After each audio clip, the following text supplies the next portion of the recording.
Si musliman e kemi versionin ton të besimit që ka të bëjë me atë që do të vijë pas vdekjes.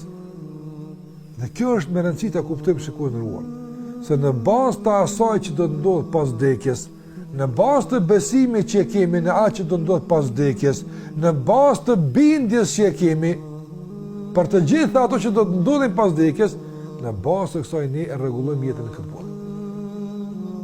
Prandaj njëri nga dietarët e mëdhenj ka thënë se kush e kujton vdekjen, i ja garanton vetës së tij 3 gjëra të rëndësishme. Dhe gjitha këto kanë të bëjnë me jetën e kësaj bote.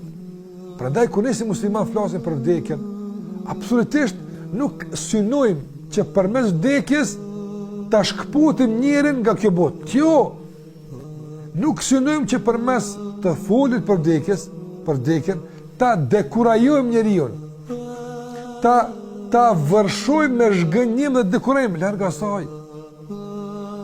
Nga se kur ne si musliman flasim për vdekjen, ne i sillim vetes tonë dobi të shumta që kanë të bëjnë pikërisht me produktivitetin tonë në kësaj bote. Kanë të bëjnë me kualitetin e kësaj bote. Andaj, në qoftë se ne flasim për vdekjen, çka i sillim vetes tonë? Fillimisht e shpejtojmë pendimin dhe kthimin tek Allahu Azza wa Jall. I japim fund veseve të këqija, nga se e dim se në qoftë se na zë vdekja këngjendje, atëre padyshim se nuk do ta kemi situatën mirë tek Allahu Xhalla Xhelalu.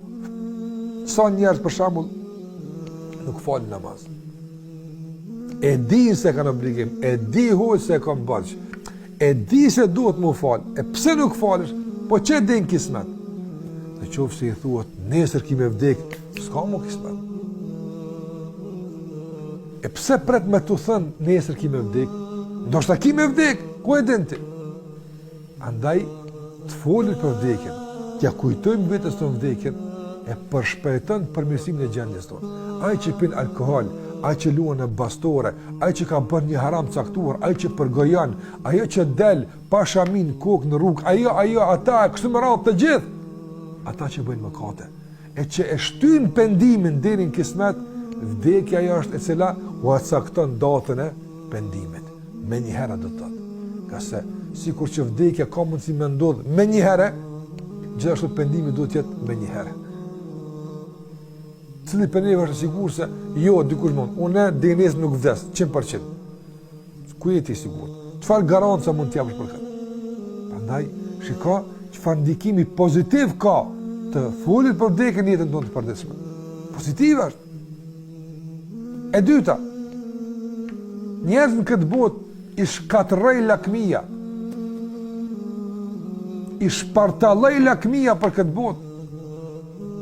Lakmia po e ushqen zemrën me zilin dhe njëri tjetrit, dhe zilia po na bën të urrehemi, dhe urrejtja po na bën të përqami e të coptohemi. Burimi të gjitha këtyre sherrëve është lakmia. Njeriu nuk ngopet kurrë. Ka diç don ende, lakmi, pangopsi. Këtë vend të shëmtuar që ka prodhuar efekte të shumta negative, po na shkatron ditë për ditë. Rënd të kësaj smundje, cila sopat ka mundi t'i këput, sopata e vdekjes.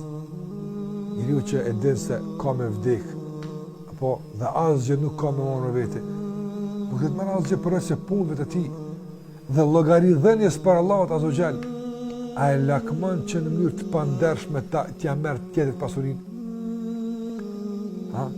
A lakmon që t'ja merr dikujt nderin në mënyrë të pandershme?